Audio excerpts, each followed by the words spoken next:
So we're live. We are live. Yeah, finally. Fantastic. Okay, so Gabriel, why don't you take it over this time? Me? Oh, ooh la Yeah, la, you put me into the come on. spot already. It's our So podcast together. yeah, let's do it then. So we'd like to welcome all. This is our podcast series, session number 6. We're discussing with my dear colleague and friend Ahmed about the PMBOK 8 and the new changes about the exam. If you've not been part of this in the past 6 weeks, I can say now 6 weeks. Yeah, please go ahead and go back to all of our previous live sessions because there is lot we discussed, and also you're gonna get lots of learning out of it. So with that, Ahmed, welcome you into this podcast. How are you? People don't know that I'm not in my office, the usual office. So this is why I'm sitting like this, comfortable, if I may say it. No, that is absolutely fine. Yeah, What I'm I'm going in the to do, seaside.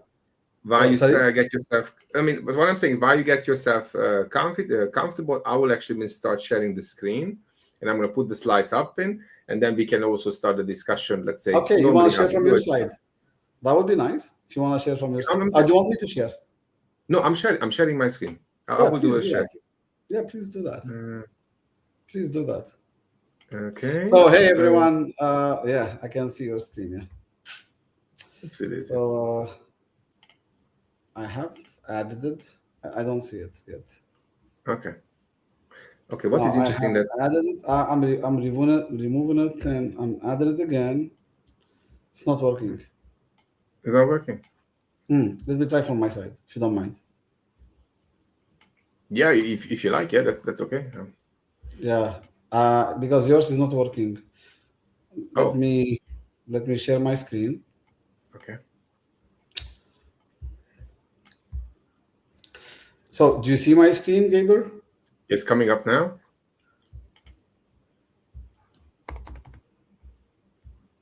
Yeah, also Is it? join the live on my other screen. Is it? Do you That see it? my end is always a little bit slow for some unknown reasons. But Yeah. I can see your screen. Yes, I can see your screen. Right. Good. All right. So, hello everyone. As Gabor said, welcome to our sixth. Um, my God, sixth episode of Sixth our episode. Yeah. of our podcast. Sorry everyone if you see me sitting so comfortable. That's because I'm in a different house. I'm actually on the seaside, so I told myself, let me be comfortable today. I don't really need to be serious as usual. So, Gabriel and I will be touching today on scope and schedule, how both scope and schedule you can expect to see them in the PMP exam 2026 edition from the predictive, adaptive, and even the hybrid project management perspective. Okay? Because Gaber, many people who already know PMI and PMBOK, and I think we already mentioned this a few Yep. times before, many people thought that the way how PMBOK 8 is structured sort of took us back to the waterfall, and some people were thinking even out loud, saying that okay, so PMBOK 8 is all about waterfall. We don't see agile anywhere, which is not exactly true, because if you deep dive into the scope chapter, then into the schedule chapter, or if you call it performance domain, you will see that PMI mentions how it expects a predictive scope to be built, how it expects an adaptive scope to be built, what kind of considerations to take into account, what kind of tailoring to do, etc. So yes, it's talking about scope overall, it's talking about schedule overall, but many people thought, Gabor, that the word schedule scope, the word schedule, we can use them only in waterfall, because in agile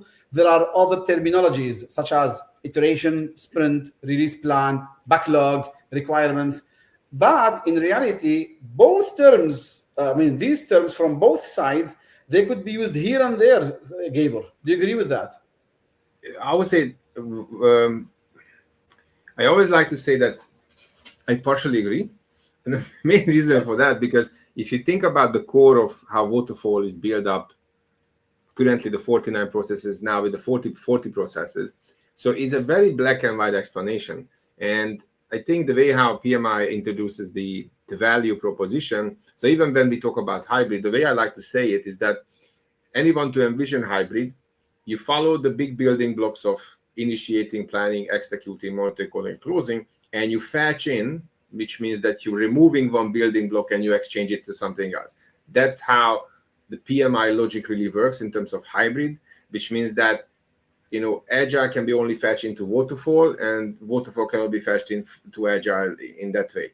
And that's why I would say that if for many people who might not fully understand how hybrid works on the PMI universe, they said, what is the most tangible process or tangible thing I can really hold into? And that is the waterfall with the 40 processes, with the baselines, with the plans, and that's black and white. Because as soon as we're getting into a hybrid, you're going to see lots of it depends, or maybe this, maybe that, because it's not as black and white. And I think that's causing the, just for some people, they are just really like to go with that flow instead of what is the mindset of PMI. Yeah. So guys, I hope this is clear once for all, everyone who's watching. In the scope and schedule chapters, it is not waterfall oriented. Actually, PMI touches on the different views from the different approaches. Okay, so when we talk about scope, in this session, probably I'll let you handle it probably more than I do usually, Gabriel. Okay. I told you I was traveling for long hours, so probably you can help me here. No problem. More. Yeah. Thank you. So when we say scope, Gabriel, what does scope mean in waterfall predictive project management, and what does it mean in adaptive project management? Ooh, that's a tricky one. So in my, let's say, very simple explanation. So what we do in project management, we define requirements, we translate them into a scope, and we deliver the scope through deliverables. And I think in that's a very straight, clear line, why we need requirements, and then how does this relate to scope and deliverables. So I was in a predictive manner, that's very clear. So for example, someone would like to get a PMP certificate. They will go to your program, seeing all the program requirement or what the program will provide. Here is how you prepare, and then you're going to get your PMP. So that's a straight line there. As soon as you're getting into adaptive, where the focus is how to deliver value, the quicker, faster, the most efficient way. And that's where I would say we're going into this, which we touched base last week, talking about tailoring solutions, where what is the best way for this type of scope or that type of scope. And that's where I say that this is where we're going into a realms of it depends answer. And that's where, even the iterative or the adaptive approach is good, but that's where we most likely customizing things. Whereas, the requirements, scope and deliverables, this is a universal format, can be used for for anything and everything. And for anyone, let's say, even for a junior PM, you need to understand, let's say, you need to define requirements, you need to create scope, and define that scope in a way. We're defining it and sealing it in that sense is going to be the baseline.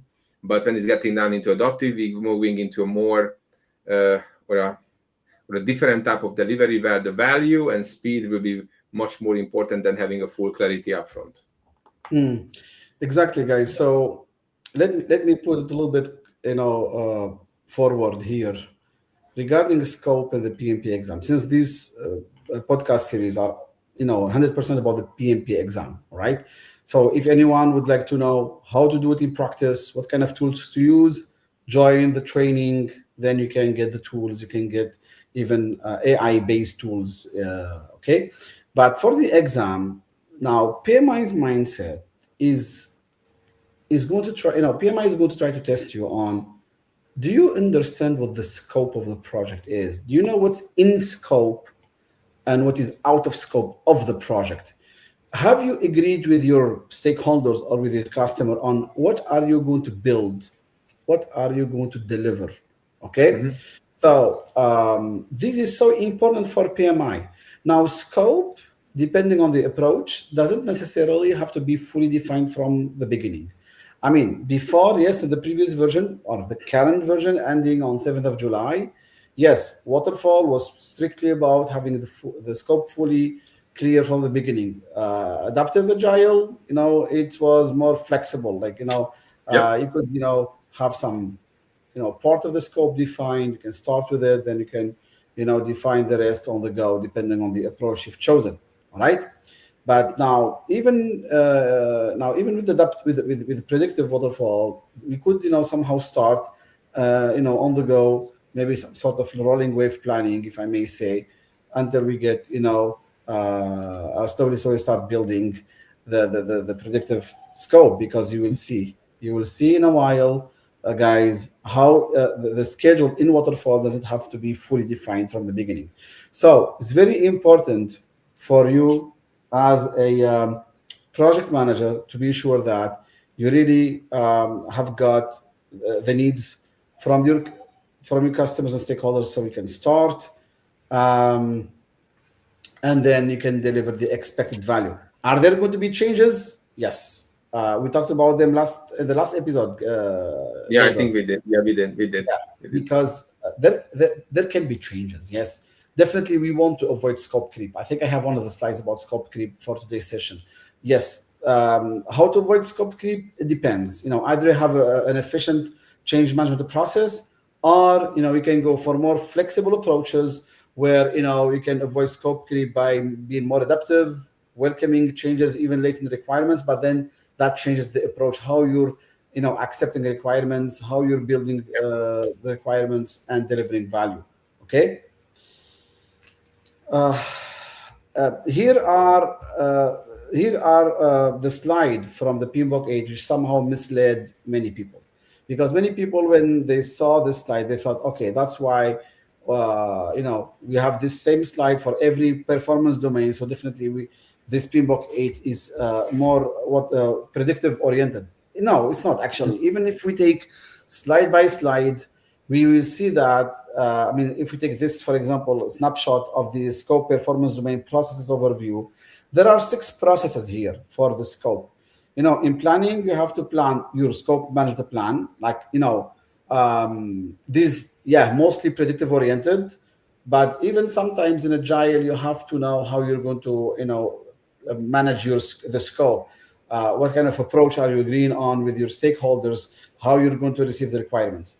But it's mostly predictive. Yes, mostly predictive. But even in agile, even us as project managers, we need to know how are we going to manage the scope, the requirements, how are we going to collect them. Then you But when have to, somebody got confused with this, so just yeah. just to mention, so if somebody got confused with this, what I normally say that you need to still envision that agile not just going always with the iterative approach that we just keep continue with iterations. You can also have a fixed start and fixed end agile, which in that case, which will require to clarifying the scope. And same as with, for example, when we talk about the project charter, for waterfall is mandatory, but on agile the answer will be depends, because Scrum certainly doesn't need one. But if you have a fixed start, fixed end date, most likely you're gonna have one, and that's where PMI is acknowledging that. And I think we also need to come with that flexibility, because the whole exam is really changing. And I think many people, if you're gonna believe that you're gonna go with definition by definition, you're gonna struggle with the exam, because now it's no longer 50% of waterfall versus agile Scrum hybrid. Is going to be 40% waterfall. Even that's the biggest explanation, the most details we have,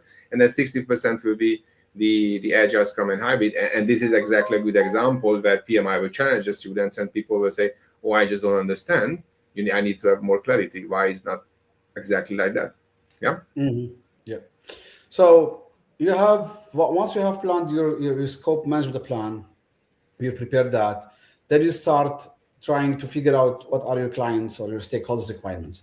Now, one of the key points in PMI's mindset is to be sure that you, as a project manager, you really know how to understand your customers and stakeholders' requirements. Because once you receive requirements, you're supposed also to receive acceptance criteria from them, Yeah. because you want to assure with your team that you understand as a team what the customer really wants, and you're going to respond to that correctly and preferably first time right. Preferably, you're going to deliver that right from the first time, so you don't have to do any rework or scrapping or whatsoever. And as I said, maybe you will not be able to, your customer won't be able to give you all the requirements from the Mhm. beginning, which is fine. Okay, you go with that. The more you know, the more you update, depending again on the approach you chose for the project, because you need to define your scope in any different format. Okay, you could use backlog, you could use requirements traceability matrix, you could use a scope statement, but generally, overall, if you choose a predictive approach, you will need then to baseline your scope if possible. Okay, because against that baseline, you're going to measure the performance of your project, and Yeah. then you're going to perform the project work with your team, and you have to keep monitoring your scope. So make sure with your team that you monitor and control the scope. Is the team building the scope that is wanted by the stakeholders and the customer? And then make sure that whenever you arrive to a certain level of work completion, whenever there is a number of deliverables created, you have a validation from the customer. In waterfall, guys, before many years ago, we used to get the validation from the customer mostly when we reach the end of the project, once we have most of the work completed. But now, the sooner you get validation from your customer, even on bulks of work, the better it is, because you don't want to end up after a few months of work, with a rejection from the customer who would be saying, That's not what I wanted." And in the PMP exam, whether the current 2021 version or the next 2026 version, there are many questions in the PMP exam that sit on this exact topic, which is the team completed the work, the customer rejected what they have completed because of various reasons. How would you solve that? And many of those rejections are due to either misunderstanding of the Yeah. scope, okay, misalignment, or maybe the team did not really understand the acceptance criteria, Gaber. Yeah, I think that's a very valid point. Even though in a nitty-gritty details, when you go with the validate scope process currently, the output is the accepted deliverable. There is no, let's say, loop going backwards into, to other processes. So in that sense, I kind of agree with you that, there can be faster feedback loops. But I think how I like to explain it, so that's why PMI highly encouraging everyone to, for every project, you create either a prototype, or you, on an agile project, you create an MVP, because the only reason you're doing it is to ensure there is higher customer acceptance in the end, and that is aiming to have, if you create a mock-up, what this is what you can expect. Obviously, along the way, the customer is just going to get more and more confident that the project will deliver exactly what is it sign up for. So I agree. The current version, or the new version of this the PMI, of the best practice guide, the PMBOK guide, sorry, will finally give us a position that is no longer, or not necessarily, going to be everything black and white, but that is going to be. What does that mean? This is simply just closer to how real life is, because not every project is going to go with black and white, with all the processes and definitions and following, the PMI framework down to the T. And that's I think it's fully acknowledged now, and the best practice is more in line with that. So yeah, I think that's is in the right path on that evolution from going PMBOK 6 to PMBOK 7, now to PMBOK 8. Even though PMBOK 7 might not necessarily be seen as a great step for some people, but it deemed to be very necessary. That's why PMBOK 8 is now today. So You see, Gaber, why did I have this slide, particularly about the scope management plan? Let me be honest, guys. Let me be honest. When I started my career in 2007, we learned, or we were taught, really, from the first day in our work, how to create a management plan for every what used to be called knowledge area. Now they're called performance domains. We needed to have a management plan for scope, for schedule, for cost, which now is called finance, for yeah, procurement, for quality, for risks, for resources, for communications, for a stakeholder engagement plan, etc. We really needed to prepare that, guys. We needed to have the project management plan. I remember creating that for a couple, or I think few of my first projects, and then I kept that habit. Now, Gaber, many project management practitioners don't like to do that. They say this is so too bureaucratic. Why, such papers? Why don't we just simply create something so simple, so straightforward, and we start immediately running the project? Why do I have to create such documents? Because I personally remember that it took me a while. I could spend a few weeks preparing the project management plan.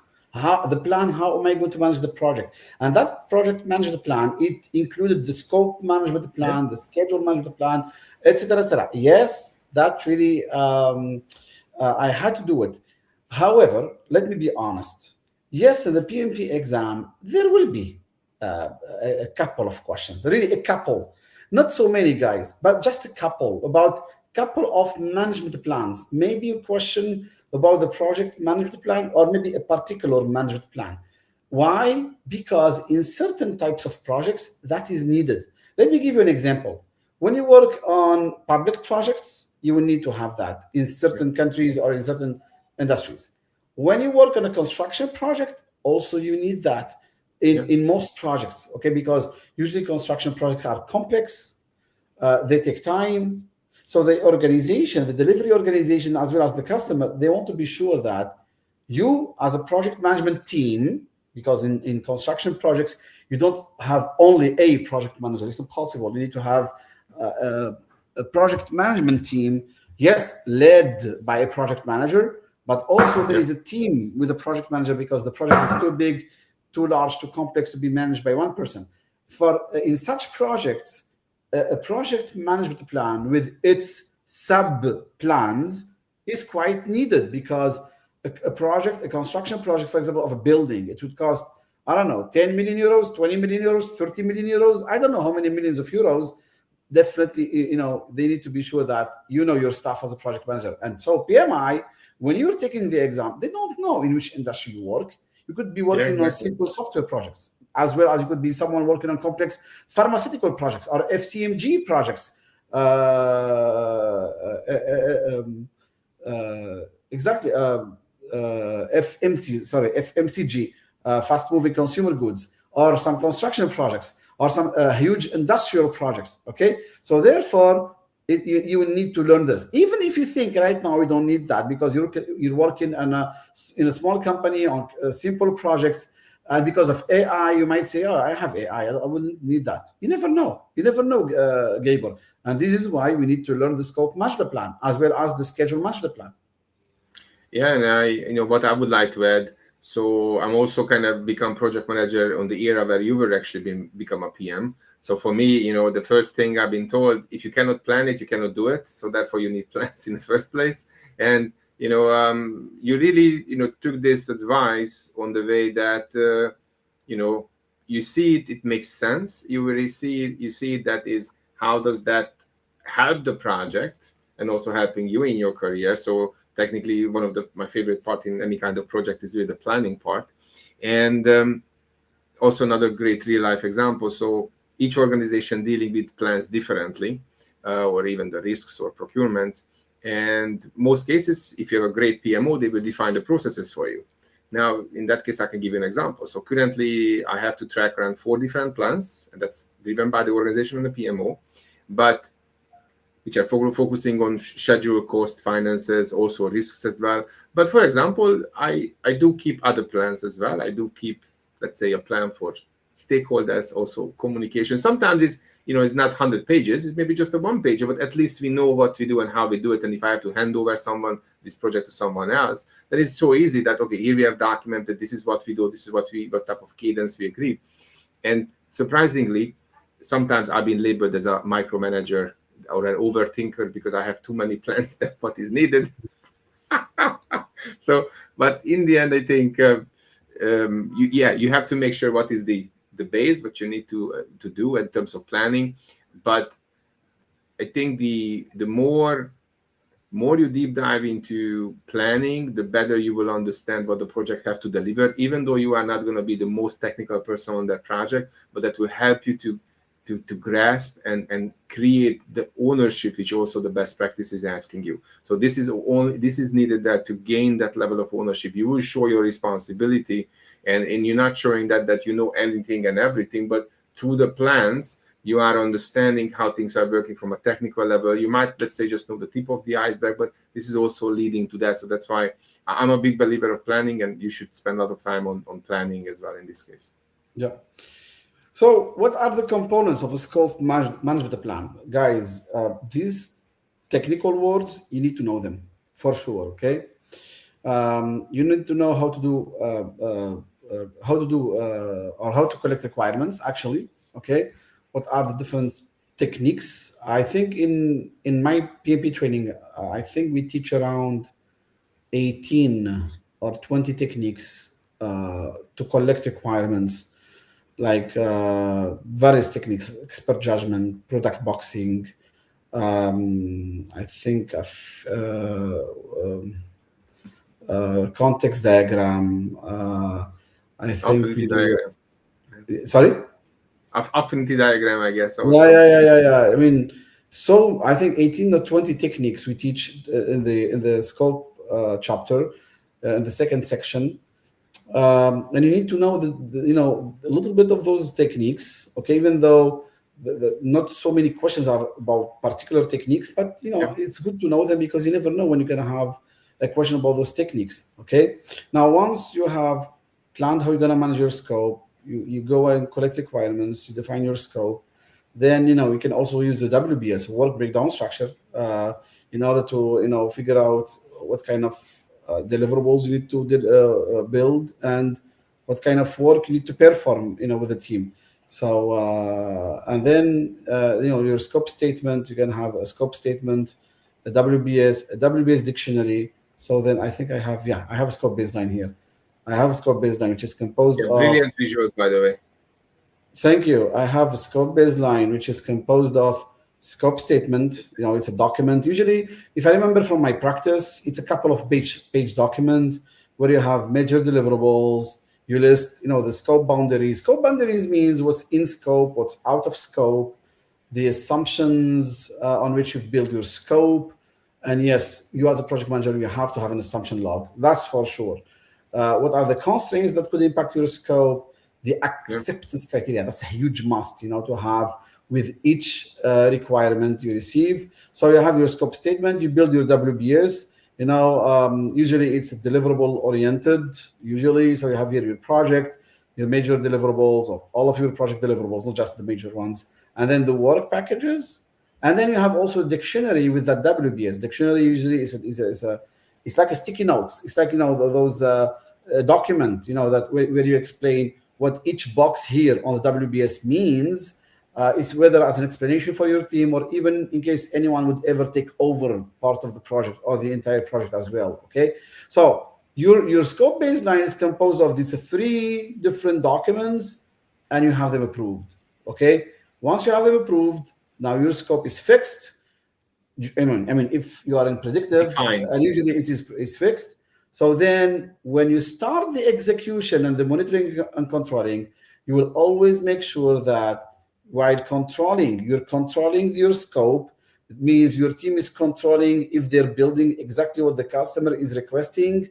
So then you can increase the chances of having your deliverables or your team's deliverables accepted. And in case of any deviation from the scope, okay, and you never want that. You never want to have any undocumented changes to the scope.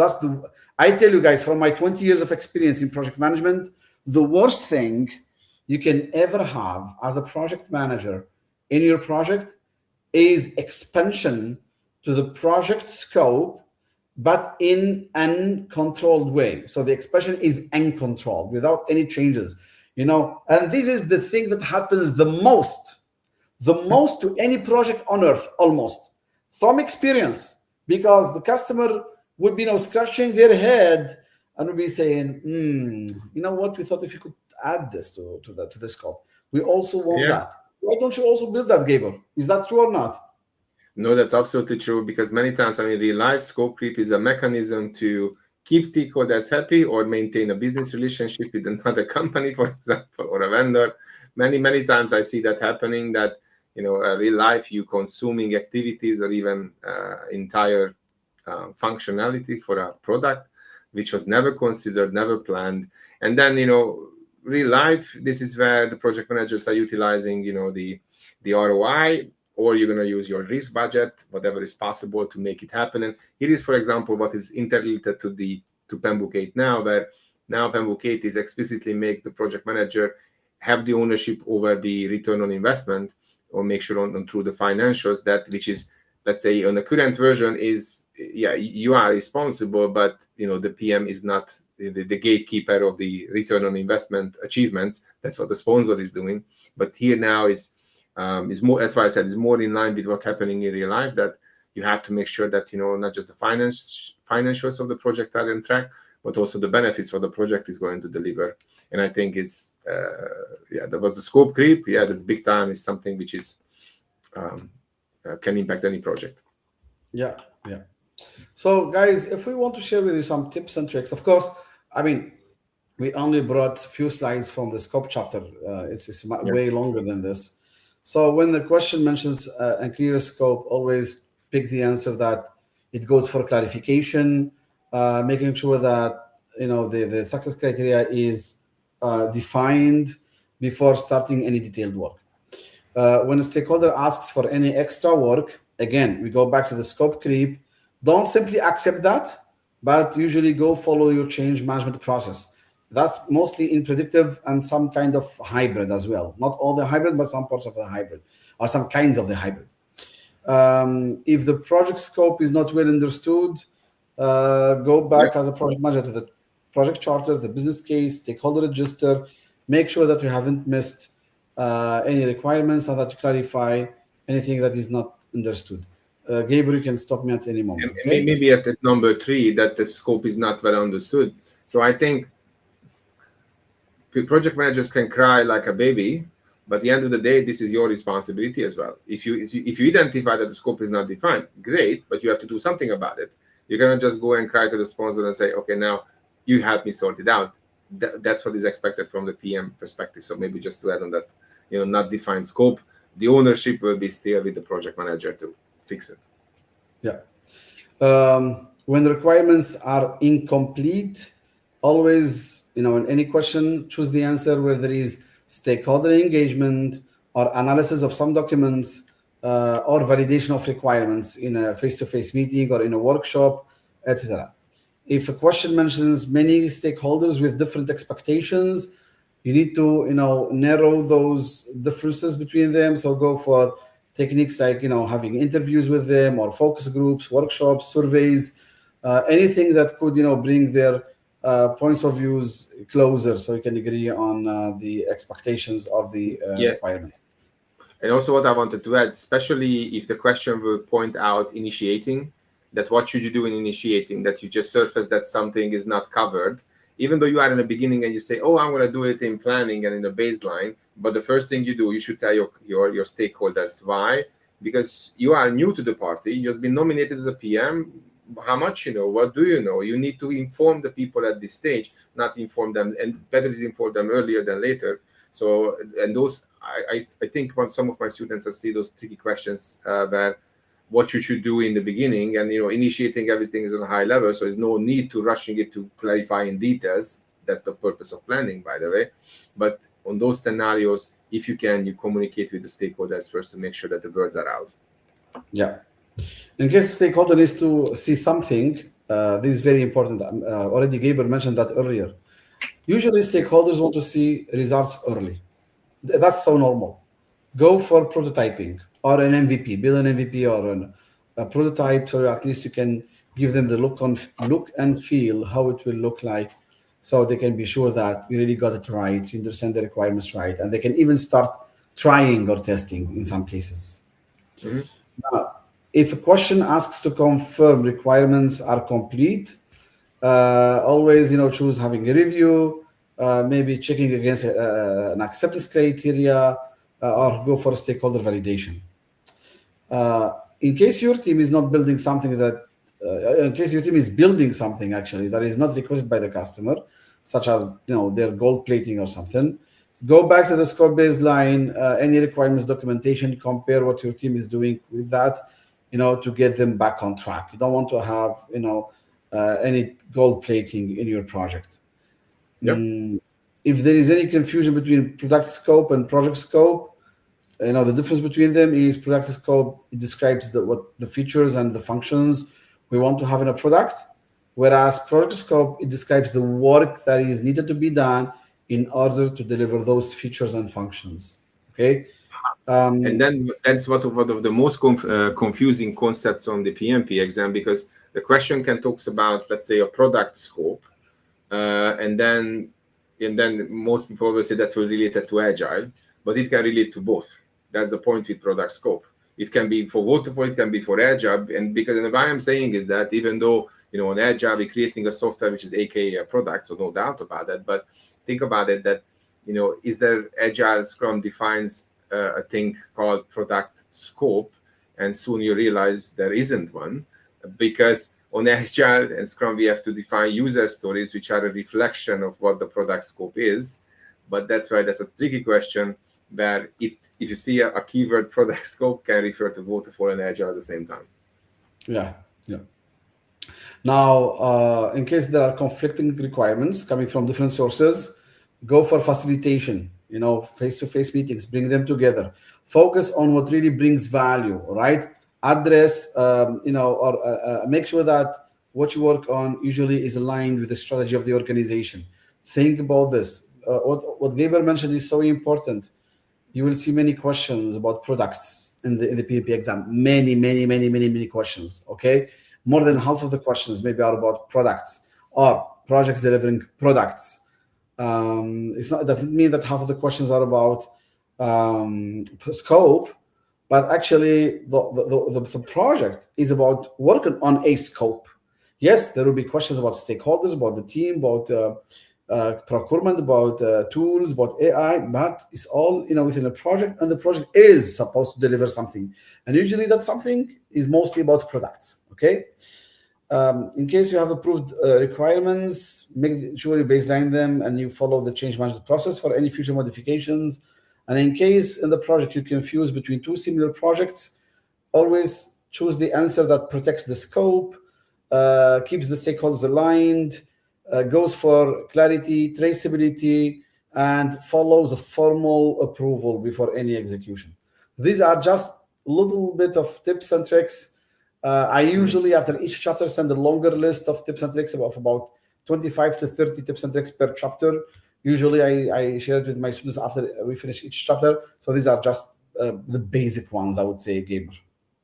Yeah, and maybe just to add on that little secret sauce on the tricks and tips as well, which is, so for example, if a stakeholder approach you with a concern, that you need to understand what the concern is, and the concern is most of the time is just a risk, not necessarily you go and take an action. You have to take some type of analysis, and that's where again we might go back to the old days of waterfall. But that's why, for example, PMI linking AI into the current content, that is just helping you to enable and get faster feedback loop and more data to make sure that the decision you make is more data driven than what I believe, so what I think, so what might be good or not good itself. So that's why, yeah, keywords are very important on the exam, I think, currently in the future as well, because that will help you to understand what type of mindset you are, or what type of project you are dealing with. Keywords for iterative, keywords for predictive, keywords for agile Scrum. Those are the ones which are important. Mm-hmm. Exactly. Pay attention to keywords in the exam, guys, because sometimes the right answer or choosing the right answer depends on one single keyword in the text, in the context of the question. For example, it gives you a few choices, and the question is asking you what to do during execution phase. But then you don't pay attention to the word execution phase. You just think, what should the project manager do? And then you have few of choices. Some of them are applied during the planning phase, some of them during execution, some of them are during, for example, closing. But you really have to focus on that keyword during execution so you can pick the right answer that describes an action that usually happens during execution. Right? That's just an example. No, that's a great example, because maybe just staying with the keywords, and after that we go back to the schedule. So for example, as soon as someone sees a question which is talking about some type of analysis, I mean, analysis is mainly attached to how we're running waterfall projects, because you have to do analysis. And I think the way I like to explain it, sometimes you have to distinguish where things are mandatory versus it is okay to have them, because on Agile Scrum, almost nothing really to be analyzed on the way of how we do it in waterfall, because as soon as you talk about analysis, that requires some type of plan up front, some type of documentation, lots of details up front, or as a result of that. So that's why I think it's easier to envision that where does this fitting into. And as soon as, let's say, okay, in waterfall, when you do analysis, either in planning to create the great plan, or in monitoring, controlling to check whatever you did is matching with the plan. So those even just already giving you the indication, okay, this, I know where I'm at, I know what I'm going to dealing with, and how to find correct answers. Because I think the reason why still so many people fail the exam is the amount of time you have for questions. I think if PMI would have been give us another half an hour, people were able to more thoroughly think through and read through those questions, whereas you have to act on the fly. You have, I would say, limited time to, analyzing questions. Back to you. Yeah. Great addition. Thank you. Now, for the schedule, we have three processes. Preparing your schedule management plan, then developing your schedule, and then you monitor and control if everything is going according to the schedule. Now, let me give you two small notes here. I probably mentioned this in one of the earlier episodes. The project, the essence or the heart of the project manager's work is about building a schedule. That's what we project managers were hired for, in the beginning, since tens of years ago. And then, of course, after that, the spectrum of our professional, our focus has been enlarged. Okay. But the heart, the essence of our work was to build the Gantt chart. That's the first thing we were, our role was created for. Then second, this is one of the performance domains that lost the most processes compared to PMBOK 6. Because in PMBOK 6, if you don't mind, guys, I can even pull it out. If I go to, give me a second, so I have it here. If I go back to, I have PMBOK 6 here, it is. If I go to page 62 of the PMBOK 6, Gaber, I think we used to have 6, maybe? Here it is. Processes. Yeah. For the schedule. You see? For schedule management, we used to have 1, 2, 3, 4, 5, 6. 6 processes. 6, okay. Yeah, we used to have plan schedule management, then define activities, sequence activities, estimate activity durations, develop schedule, and then control schedule. So what PMI did, or the team who wrote the PMBOK 8 did, they kept only the first one, the last one, plan the schedule management and develop the schedule.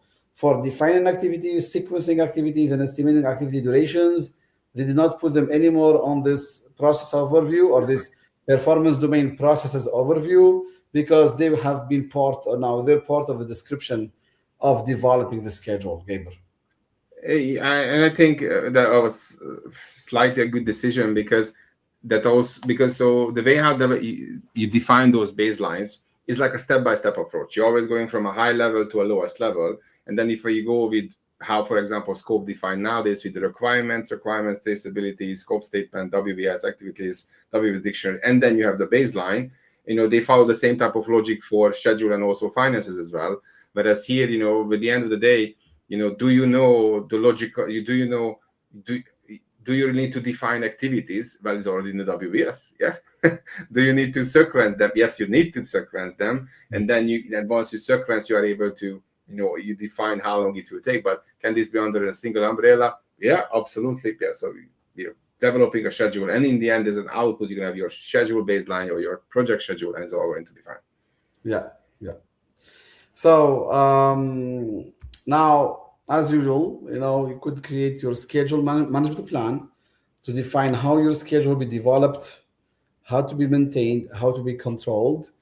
Remember, Yep. guys, usually we create the management plan. Yes, we have it for all the performance domains, but if you create them only for scope, schedule, and finance, that would be enough at least for this baseline. So what I mentioned here, what is mentioned here is already what we know from PMBOK 6, defining the activities, sequencing the activities, estimating activity durations.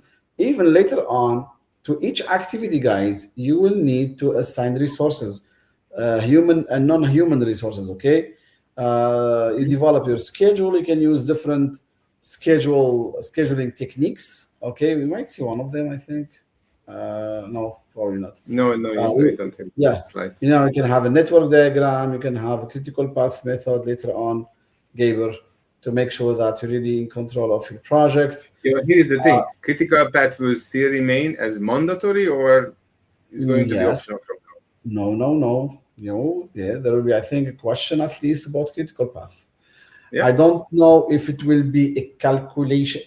Okay, for myself, I teach my students how to calculate the flow, the free flow, the total float, how to calculate, the forward path, the pass, the backward pass, how to create, to calculate the critical path, the near critical path, etc., etc. So I'm doing it. I teach them how to do it. It doesn't take long. It's just I have a simple example, and I spend like I think maybe 5 to 10 minutes on it, Yeah, 15 minutes. just to be sure. Because let me tell you, in version 2021, in 2022, 2023, 2024. I don't think there were questions about critical path. Maybe once after a while, but at the end of 2025 and 2026, Completely most of dropped. my students told me they had a question about critical path, not a Oh, really? calculation question. No, no, no, no, not a calculation question, but rather, was PMI was testing if people really understood what critical path is. Mm-hmm. I had No, that I from think my students. so. I wanted to say something, but I forgot what that was. Maybe I'm getting old. I'm not sure. But No. okay, I think what I wanted to mention is those. Yeah. So when I explain about the schedule, and I always try to say that okay, you need to understand, as you said, what is the critical path, how to calculate it, because that is the basic principle and fundamental how all the other project management tools are actually being created.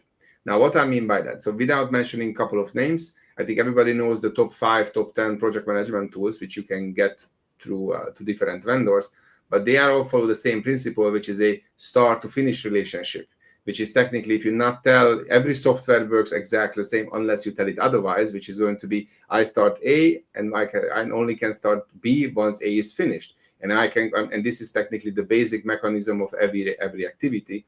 So, and I like to say this to students is that just to realize that AKA every tool is exactly the same. It's just the visuals that makes them different, and also the construct of the critical path, because on critical path we say that's the longest duration, the activities which you cannot compromise, which is fine. But as soon as you go with agile, what is the critical path there? Technically, and on Scrum, everything is on a critical path which you select for a sprint. So on using the same analogy, everything is on a critical path, even though if something is not achieved, that is very least punishment comparing with waterfall. But using the same analogy, using the same type of concepts here and there, just help with the clarification. That's what I sometimes I like to do. Yep. And let me you mentioned similarities, in agile scrum. Let me say this, guys. For example, we know the term scope baseline is usually in Yeah, waterfall. But Gaber, when we start a sprint and during the planning meeting, we plan for the work to be done in the sprint. Then we put that in a sprint backlog and we yeah, freeze that backlog so we yeah, don't have any changes during the sprint. That's a scope baseline actually for the sprint. exactly, we don't exactly, we don't have it for the exactly. entire project, but we have it for the sprint because no changes are allowed in the middle of the sprint. Okay, and the same happens, with the even with the schedule, we have that as well. Yeah, exactly. The So same thing, other aspects as well. So I mean, in the end, agile and waterfall not too far from each other because, give you another example. I like to say this to students as well, and that's sometimes an aha moment. So waterfall, what you do, you have portfolio, you have the strategy, the portfolio, the program, and the project. Yeah, and then on agile, what you have the vision, you have uh, you have the vision, you have the mission, product roadmap, the you vision, have the the mission. release, and you have the iteration. Also for isn't that the same? So the concept is still the same. You go from a high level, lowest level, and sometimes, and I also like to say that I'm not surprised because the people who put together Agile as a standalone entity, they get the people from the PMI, who put together Waterfall. They put a stamp on it, and they all agreed. We're very happy, but there are synergies as well. Is it same as with the scope? The user story, the increment, the story point. Huh. And then you have the scope statement, the activity list, the WBS. So the concepts are also similar on that sense, not too far from each other. Okay, we're calling it differently. Also, the other thing, I mean, waterfall, they say it's process driven, fine. And then as soon as you go into Scrum, so Scrum be following a certain rules. Okay, but who set up the rules? We set up the rules. Isn't that sounds like processes? Yes, of course, but we never call them processes because otherwise we all have the idea that this might be waterfall. But instead we're calling them rules. But isn't that the Yeah, same? Because you always have to have some type of frame around how you will get things done, how you move things from A to B, regardless it's waterfall or agile scrum, but that needs to be defined because just like it with the schedule, you have to have some type of timeline. You have to have, a definition of what you will do, whatever I call it, the product, scope baseline, or a sprint backlog. It needs to be defined. Okay, I know I'm going to do this and then move on. Yeah. yeah. Um, there are also, guys, different schedule representation formats. I think the most famous format is the Gantt chart. Okay, something that could look something like this, but you could use also other formats. You can use a milestone chart. You can use really different formats of presenting a schedule. Okay, how to define the activities. First of all, you don't define the activities by yourself as a project manager. You have a team or you have experts depending on which approach you are. In case you don't have the team yet, you go with the experts to define the work that needs to be done in order to build the deliverables. So you go from the expected deliverables, break that down into activities. Then you start having the activity attributes. You define the relationships, the sequencing, and then you arrive at building your tool. Usually, PMI expects that you will use some sort of PMIS to build your project schedule, project management information system. Whether it's a scheduling tool, whether it's an AI tool, but you definitely better off with the PMIS, so it can help quickly build your schedule by entering all the activities. Yeah, PMIS is one of my favorite because why? Because it equally means everything and equally means nothing. Because PMI never say what you should put in as mandatory, but they never say what you shouldn't. So, and then the more you think about it, rather I have more things there to make sure I can archive it and I can use it. But also, I mean, so everybody's understanding. So PMI highly encourage you to use tools. But number one, they never tell you what tool. Yeah. So yeah, yeah, whatever question might be about this tool, that tool, PMI, so that they never sign any contract with anyone, so they're never going to mention any product, any vendor.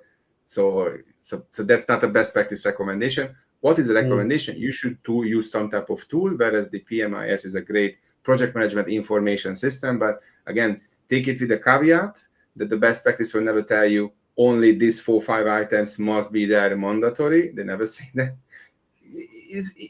Yeah, sometimes you can say it equally means everything and nothing. Ideally you're trying to add as much information as possible. That's why I said that there can be questions when they're challenging you this way.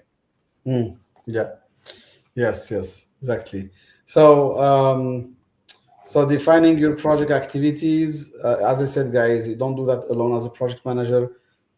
In the PMP exam, PMI will test, more. In this version, there is more of collective work, more of sharing responsibilities, more of empowering the team, more of importance to the team, rather than just having just the project manager and under the light, and the team not getting any credits. But actually, in this version, even some of the questions, as I already mentioned, they will be talking about the project management teams in a few questions, rather than just about the project manager alone. Okay, so now once you have your activities clear using a PMIS, you put there all the activities, you define the dependencies between the activities in case you have any lead, any lag, any lead with few days, any lag minus few days. Sorry, the opposite. Any lead with minus few days, or any lag with plus few days because of a delay. And then the PMIS can calculate for you automatically the critical path. And I think we've had a training, guys. Remember, in during March, we've had a training about Primavera as part of the free PMP PMBOK 8 training with with Ramit Mar. So we have a training for Primavera, and I think the sessions are even available on YouTube. So you go to YouTube, you can see the sessions there on how to use Primavera to schedule, for scheduling, for defining the critical path, setting up the milestones, etc., etc. Okay.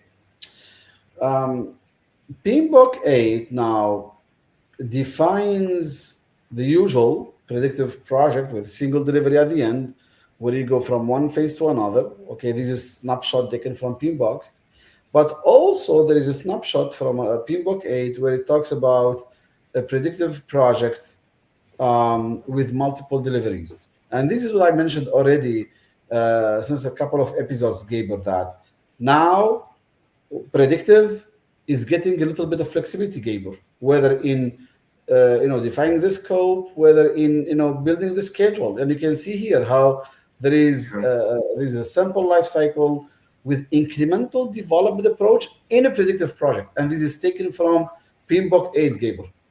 So you can Very see good. here, And this I is just where I explained. again Yeah. slightly disagree.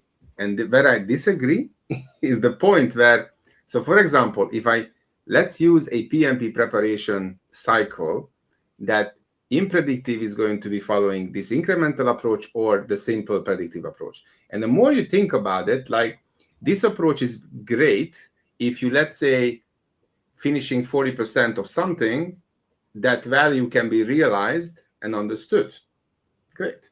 But if the value is only being realized in the end, when it's only 100%, then you go back to the simple predictive life cycle.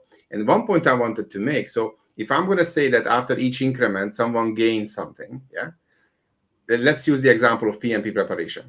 So if I use this approach and let's say I'm finishing, let's say, a learning course, am I going to get, let's say, 1/3 of a PMP certificate? Now the answer is no, because the value is only going to be the end once you pass the exam. See what I mean? So and I think the point I wanted to make with this is that there are options, but still there will be scenarios and projects where people are still going to follow the predictive approach, not because they're not flexible, they are not nice people, they don't want to use this, but it completely doesn't make sense than using or going with the traditional approach. And I think that's where I like to say that I like to just mention this to people, because many people have this feeling that, yeah, predictive is good, slow, but why don't we just be more agile and more flexible? But there are scenarios when you cannot be more flexible, say also using your, you're building this office building.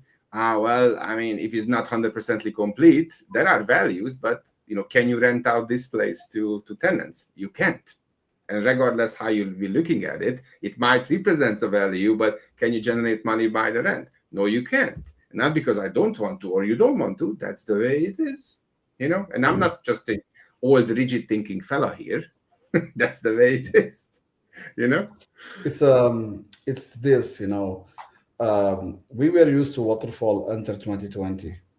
Then PMBOK 7 came in 2021 to introduce agility and flexibility more than ever and more than others. But then PMI realized, because who wrote the PMBOK 8? Experts. Yeah. Experts who also took into consideration the opinion of the other experts. And we know that not a big percentage of the projects in the world can be run with agile, 100% with agile. Now, many people think that actually the percentage of projects run with agile is big. No, from my own observation, it's not more than 15%. My own Exactly. observation. I could be totally wrong, and I accept that I'm totally wrong. But not more than 15% of the projects in the world are run with agile. 85% of the projects in the world are run with uh, so far, two major approaches. Undisciplined project management that doesn't follow a clear structure but is closer to waterfall than to any other type. We call the Okay. chaotic project management or the undisciplined project management, or the waterfall, okay, which is the organized, structured waterfall. But then only less than 15% are run with agile. So, but we know, the experts, we know that in most projects, the ideal is to go with the hybrid approach. Some components you manage them with adaptive, some other components you manage them with predictive, or you can have a full predictive project with few adaptive components, or the opposite. There are few types of hybrid, 5, 6 types of hybrid project management, or even more. So what happened here, and I personally appreciate that, PMI introduced a little bit of flexibility in waterfall, okay? Because even if I leave this slide, if I leave it, okay, if I Yeah. open PMBOK 8 and I have it open here, if you see my screen, Gaber, do you see Yeah, I my can see the screen? screen. Yeah. Okay. And then I would go not no not here. I would go here. Schedule stakeholders schedule. I go to schedule. This is schedule management, and these are the slides. Where did that go? Yeah, here it is. Not this one. Here it is. Yeah, You here it is. see, Yeah. this is from Yeah, I Pinbot. You see it. see, this is the one Mm-hmm. I shared earlier. Is the sample predictive life cycle, and this one you see is a sample predictive life cycle with incremental delivery. Yeah. Okay, so this is from actually from PMI. Okay, Mm-hmm. so it's not, we didn't come up with that. It's PMI. You see in the title, sample predictive life cycle with incremental delivery. And then if you're interested, you can read further, guys, here. All right. So why is there an incremental delivery in a predictive project? Let me start with the simplest answer you can have from an experience, a long experience. Stakeholders don't want to wait for long. You see, imagine you have a project, a project, predictive project that will run for 9 months, 12 months, 8 months. Stakeholders don't want to wait that long, and Yeah. they know there is agility, there is another way how to do the work. But if we chose to go with predictive but the stakeholders want to see early results, go with incremental approach. Why? Because the concept of the adaptive incremental approach is similar to the waterfall. In the incremental approach in agile or in adaptive project management, you need to know the scope up front so you can then break your deliveries into increments. Okay, and you have periodic delivery or multiple deliveries. So since that incremental approach in adaptive project management is based on known scope, almost the fully defined scope, almost. So, in waterfall, PMI asks itself, why don't we do the same? Since waterfall is based on a fully known scope generally, okay, then why not break the deliveries into increments, and then we would have at the end one closing phase at the end. And people will be Mm-hmm. wondering, what's the difference between this predictive life cycle with an incremental delivery and the other incremental approach in adaptive? The other one is based on iterations. Here we don't have iterations. They look like the same steps, but it's not the same duration. Here, to have this increment 1, it could take 3 weeks. To have this increment 2, it could take 2 months. So it's not the Mm-hmm. same period. It's not periodic, exact periods. First of all, we don't have official reviews and retrospectives, even though we encourage having continuous lessons learned meetings. So, there are similarities, but there are differences. So those differences are the ones that keep us inside the predictive life cycle. Mhm. No, I think that's a valid point, and that also goes with, PM. I never said that, each build or each duration, what should be the duration or how they should just simply fit in. So I think no, I think that's why I like to say that, people have to have a good general understanding about project management best practices, but after that, the majority of time you need to spend around understanding, clarifying how and why real life is different than from the best practice universe. And that takes time, because some people get it very quickly, some people will take just more time, because, for example, as soon as you see this, you open up the Agile practice guide, you see something similar, and you might have the perception that everything will apply here and there and it's going to be treated the same. As you mentioned, that's not the case, but that requires that level of clarity for people, to avoid the confusion.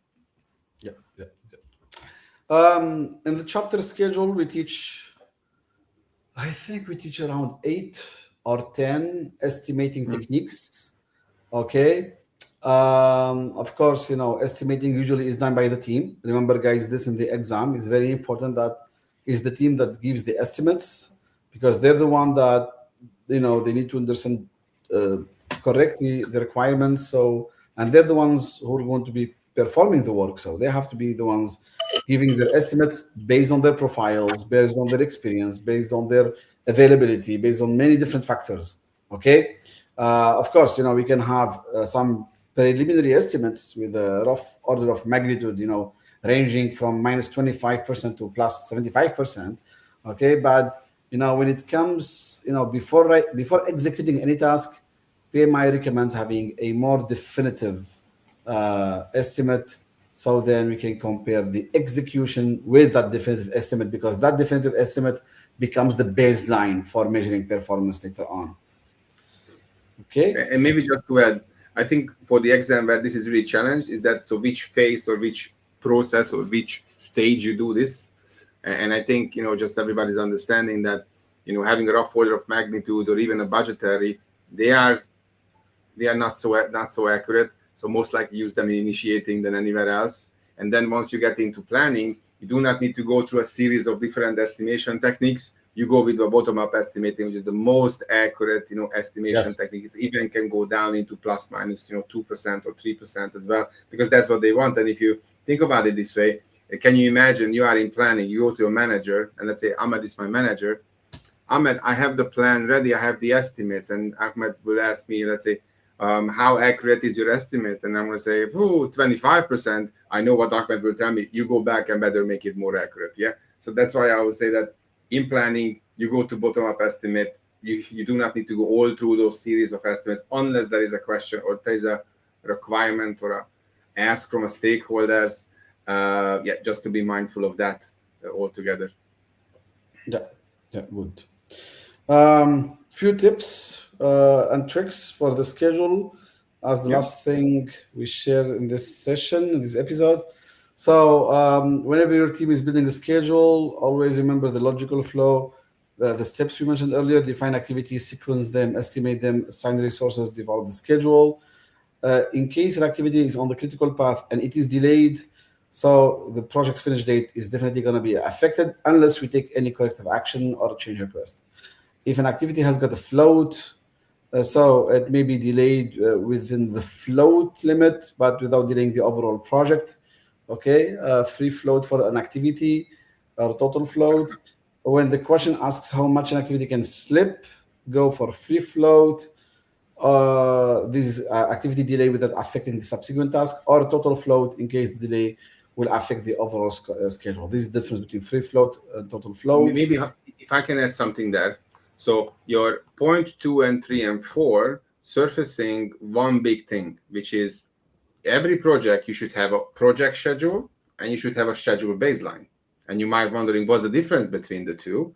Well, the schedule baseline is going to be the most accurate reflection about what you plan to do. The visualization part in a Gantt chart, you put that maybe in a quarterly, monthly, weekly basis.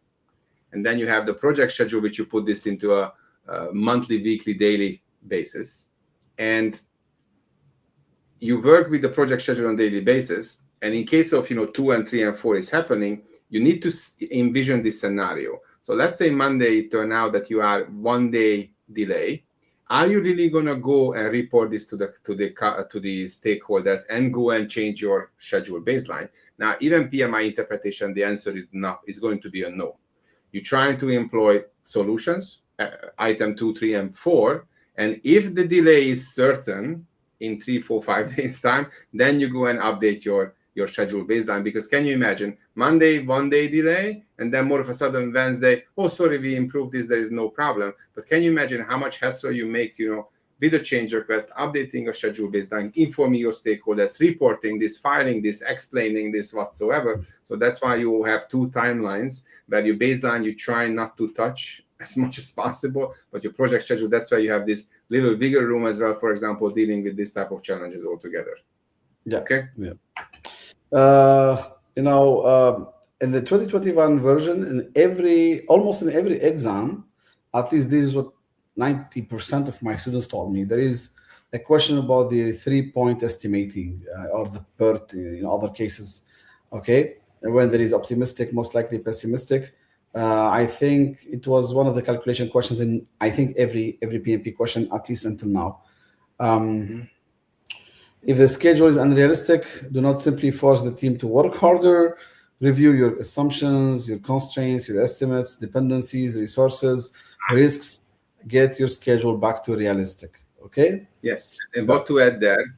So overtime is never a good solution. It can be offered and people voluntarily can take it. In that case, is a good idea.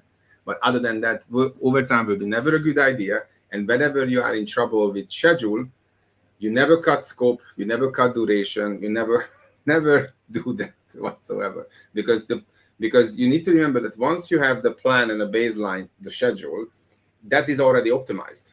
It cannot be optimized further. So the idea of, okay, I'm in trouble, can I shorten durations now? The answer will be no, logically it's not possible. Even though you can be flexible, but you're reaching a point where, why is that? Not sure that you know, Ahmed, why is that? Because all the PMI PMBOK versions, past 3 versions, the idea of having a buffer is a bad idea. But why is that? Because when the project manager is expected to create an estimate, they go to the expert. That's why in the beginning you have a core team, and then all your resources coming later. So you have your experts, and the expert says, this activity will take 5 days. And the PM will say, okay, 5 days for you because you are an expert. What if I'm not going to get, let's say, a least of an expert than you? Oh, for that person might take 8 days. Great. So you are a great PM by PMI, you put 10 days in. So in some extent, PMI also acknowledges that you overestimate every task. Okay, you're trying to be realistic, but that's why you not see buffers there. Whereas real life, oh, give me the latest. I got the PM who telling me, we are still on track because we still have some fat we can burn. I'm like, what do you mean by that? Oh, we still have 5 days contingency. Like, oh, okay, now I know what you're trying to say to me. But that's also the reason that you guys, nobody sees buffer there, because in PMI terms, number one, there shouldn't be any buffer, because if you go deep down into this, that there is some type of buffer built into every task, on some extent. Yeah. Not Yes. sure, Ahmed, you agree with this? Yeah. Good. Bullet number 7, I think it happens. You will see this in a few questions, because stakeholder wants the job to be done earlier.